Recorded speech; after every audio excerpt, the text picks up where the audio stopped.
ক্ষতিগ্রস্ত তাদেরকে শুধরিয়ে দেওয়া আমাদের জন্য কোনো বিরাট কাজ নয়, কারণ আমরা অনেক জায়গায় পরীক্ষা বন্ধ করেছি এবং আমরা আবার আমাদের কোশ্চেন সেট রয়েছে, আমরা আবার তাদের পরীক্ষা নেব। প্রয়োজনে আমরা রি-এক্সামিনও নিতে পারি। আমরা চিটাগাং বোর্ডে এই ব্যবস্থাটি করেছি এবং সেই অবস্থান আমাদের রয়েছে।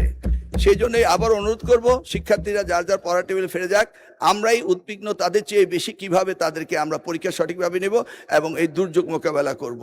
আমাদের প্রাকৃতিক দুর্যোগ এটা বাংলাদেশের খুবই একটা স্বাভাবিক ব্যাপার। সেই প্রশ্নে এখন আমাদের শিক্ষার্থীরা গত কালকে সহ যে ক্ষতিগ্রস্ত হয়েছে সে বিষয়ে তাদের বিশেষ মূল্যায়ন সহায়তা ব্যবস্থা এবং তাদেরকে দুর্যোগ প্রবণ এলাকায় এখনো যে বিকল্প পরীক্ষা কেন্দ্রগুলো আছে যেগুলো এখনো পানির নিচে, সেগুলোর ব্যাপারে বিকল্প কোনো ব্যবস্থা হয়েছে কিনা। শিক্ষার্থীরা আজকে আন্দোলনে আছে আমি এটা বলবো না, তাদের ক্ষোভ কষ্টের জায়গাটা যেটা এখন তৈরি হয়েছে সেটা প্রশমনে শিক্ষামন্ত্রী বা বর্তমান সরকার কি কার্যকর ব্যবস্থা গ্রহণ করছে আমাদের সন্তানদের পড়াশোনার টেবিলে ফিরিয়ে দেওয়ার জন্য, সে বিষয়ে আপনার মাধ্যমে মাননীয় মন্ত্রীর কাছে জানতে চাই। ধন্যবাদ মাননীয় সদস্য। মাননীয় শিক্ষামন্ত্রী। মাননীয় স্পিকার, আপনাকে অশেষ ধন্যবাদ। মাননীয় সংসদ সদস্যকে, আমাদের সকলেই আমরা উদ্বিগ্ন এই মনসুন সিজনের পরীক্ষাকে নিয়ে। আমরা কনস্ট্যান্ট মনিটরিংয়ে ছিলাম, আছি, সারাদিনই আমরা এই কাজটি করে থাকি। সেখানে দেখা গিয়েছে কোনো কোনো কেন্দ্রে যদি পরীক্ষার কেন্দ্রগুলিতে পানি উঠে থাকে তাৎক্ষণিকভাবে আমরা কেন্দ্র সরিয়ে দেই। লোকাল অ্যাডমিনিস্ট্রেশনকে এই দায়িত্ব দেওয়া হয়েছে। এ যাবৎ শুধু একটি কলেজ, কুমিল্লা সরকারি কলেজের বিষয়টি সবচেয়ে গুরুত্বপূর্ণ ছিল, যে কলেজের মাঠটা ভরে গিয়েছিল সেটা। তাছাড়া অন্যান্য জায়গায় যখনই পার্টি উঠেছে, যেটা তেমন বেশি নয়, গুটি কয়েক, এবং সাথে সাথেই কেন্দ্র পাল্টানো হয়েছে এবং শিক্ষার্থীদের যে সুবিধা দেওয়া সেই সুবিধা দেওয়া হয়েছে।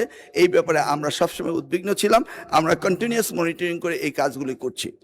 যেই সেই ক্ষেত্রে আমরা মনে করি এখনো ক্ষতিগ্রস্ত হয়েছে, এই ক্ষতিগ্রস্ত তাদেরকে শুধরিয়ে দেওয়া আমাদের জন্য কোনো বিরাট কাজ নয়, কারণ আমরা অনেক জায়গায় পরীক্ষা বন্ধ করেছি এবং আমরা আবার আমাদের কোশ্চেন সেট রয়েছে, আমরা আবার তাদের পরীক্ষা নেব।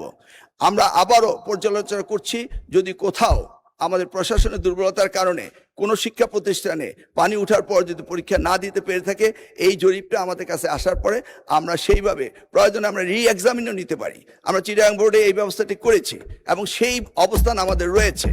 সেই জন্যই আবার অনুরোধ করব, শিক্ষার্থীরা যার যার পড়ার টেবিলে ফিরে যাক। আমরাই উদ্বিগ্ন তাদের চেয়ে বেশি কিভাবে তাদেরকে আমরা পরীক্ষা সঠিকভাবে নেব এবং এই দুর্যোগ মোকাবেলা করব। আমি আবারও আশ্বাস দিচ্ছি যে যেই সমস্ত পরীক্ষা কেন্দ্রে এই ধরনের ভুল ত্রুটি হয়েছে সেখানে রি-এক্সামিন নেওয়ার প্রভিশন আমাদের রয়েছে। এরা আমাদের ভবিষ্যৎ, এদেরকে আমরা কোনো অবস্থায় ডিপ্রাইভ করতে পারি না, করব না। সেটাই আমি মহান সংসদের মাধ্যমে জাতিকে জানাতে চাচ্ছি। ধন্যবাদ আপনাকে। ধন্যবাদ মাননীয় শিক্ষামন্ত্রী। তারকা চিহ্নিত প্রশ্ন।